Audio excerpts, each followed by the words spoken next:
Saarte Hääl, saarlaste päevaleht. Kunagine hea kolleeg Mati Olup on fotoaparaadi ja videokaamera kõrvale pannud ja tegeleb rohkem nüüd juba aastaid, võiks öelda, et isegi aastakümneid taimedega. No kas nende taimede hulgas on ka selliseid, mis tõstavad toonust, et apteeki vitamiinide järele pole sul asja? Ega ma apteegis vitamiini järele ei käi, olgu, et abikaasa on apteegis, võib neid tuua sealt. Aga siiamaani ma ei ole tundnud ise kevadväsimust küll mitte. No mis aitab? Mis aitab? Ma arvan, et näiteks, mis on omast käest võtta, on mesi, mis on ilmselt ka haiguste puhul ja igati viisi toonust tõstav, rääkimata juba suirast, mis on veel efektiivsem.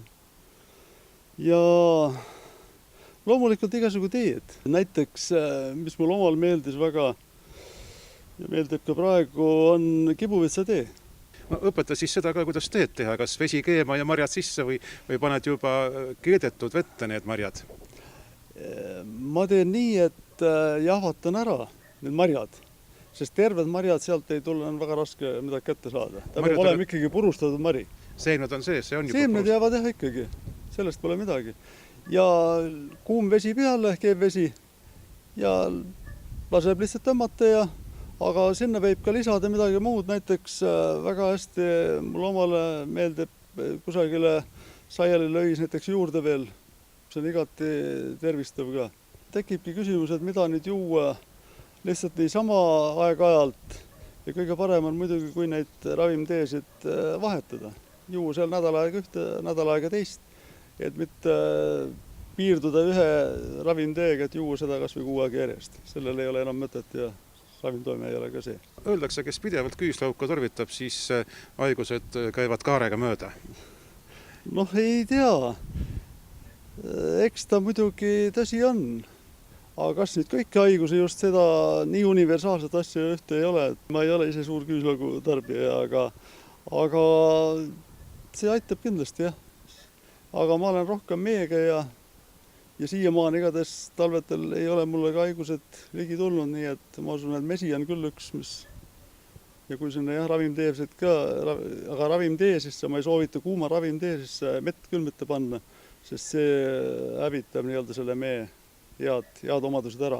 Nii et juba rüüpa tervistavad teed koos meega ja siis kevadväsimust ei tunne.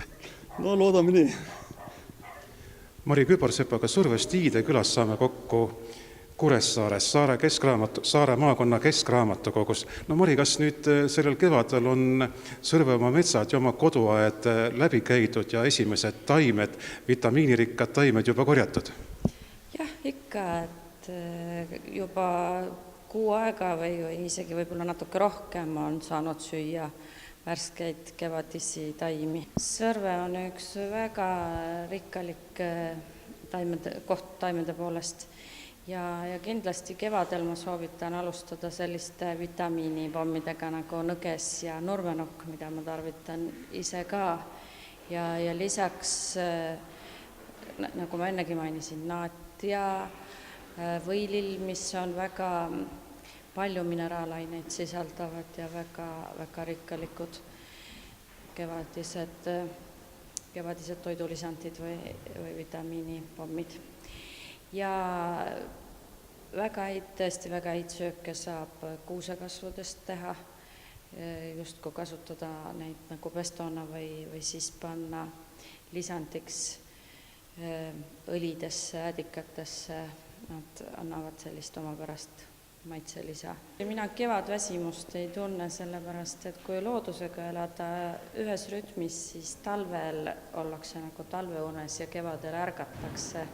Ja kevad vastupidi ei väsita, vaid annab igas tükis jõudu juurde ja kui toimetada aias ja metsas ja looduses, siis seal on nii palju positiivset ja nii palju ilusat ja nii palju värsket, et mingit väsimust ei saa küll kevadel tunda. Päike käib üha kõrgemalt ja loodus läheb üha rohelisemaks, kui nüüd inimestele soovitada, kes tahavad ise midagi leida, kas metsa alt või põlluveerest. Mida siis praegu leida võib? Võilill vist praegu veel ei ole, aga juba nurmenukud hakkavad tulema. nurmenukud kindlasti hakkavad tulema, aga võilile väikesed lehed, just need kõige väiksemad lehed, need ongi just kõige paremad. Ja tasuks ise kasvatada kindlasti selliseid salateid ja rediseid ja selliseid asju, neid saab ka akna peal potis kasvatada. Et kindlasti kevadel peab midagi värsket sööma, see on tervise alus. Ferrum apteegi farmatseut Eve Mets, need inimesed, kes metsa ei lähe ravimtaimi korjama või vitamiinirikkaid taimi, need siis pöörduvad apteeki ja siit saab siis kergemini neid vitamiinid kätte.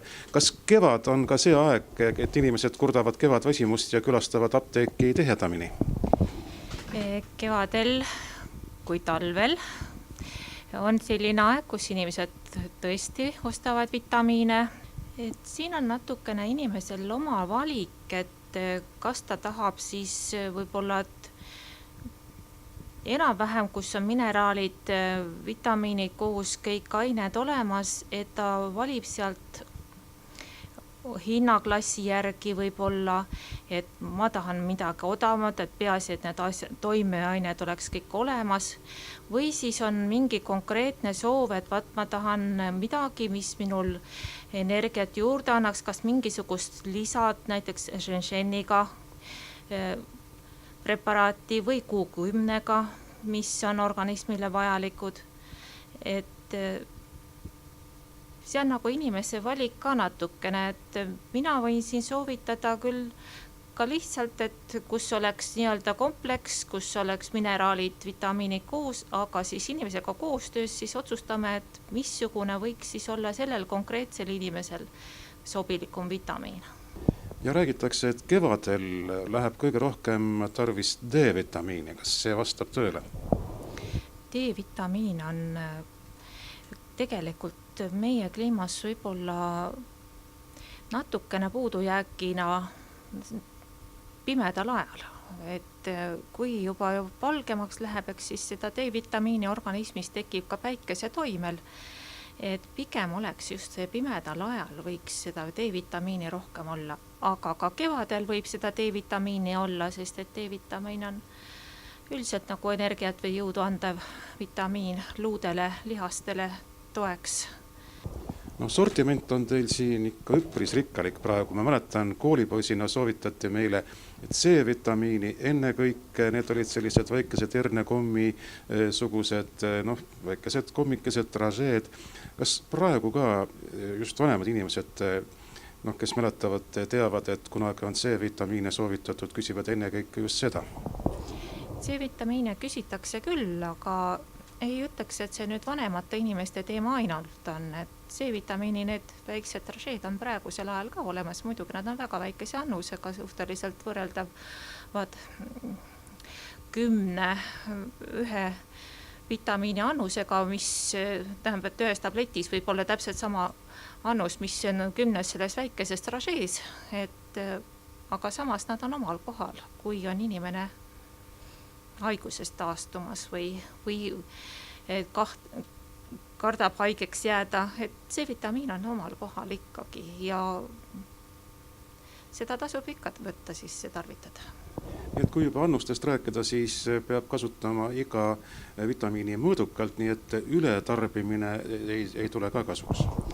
Ületarbimine igal juhul ei tule kasuks, osadel vitamiinidel on hea omadus, ta tuleb lihtsalt lodinal läbi.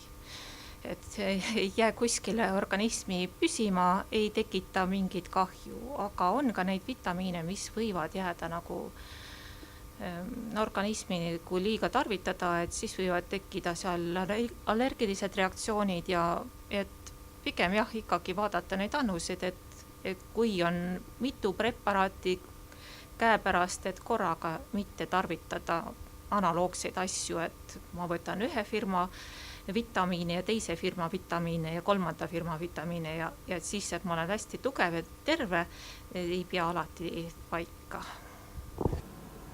Merlin Vares, noorsootöötaja Kuressaarest. Kas noored ka vitamiine tarbivad? Ikka tarbivad. Puuvilju armastavad ju kõik. Aga ise? Ise armastan ka. Mina armastan ka juurvilju. Ja annab sellist toonust, energiat, nii et tunnete, et kevadväsimust üldse kevadväsimust teil ei ole? Jaa, ma tunnen küll, et ei ole. Nagu te ütlesid, et krapsakalt tulen, siis nii ongi, et tunnen ka krapsakalt. kui te olete noorsootöötaja, kas te teate, kas noored üldiselt vitamiine tarbivad, kas te soovitate ka mõnele, et mina söön puuvilju, juurvilju, tarbige teie ka?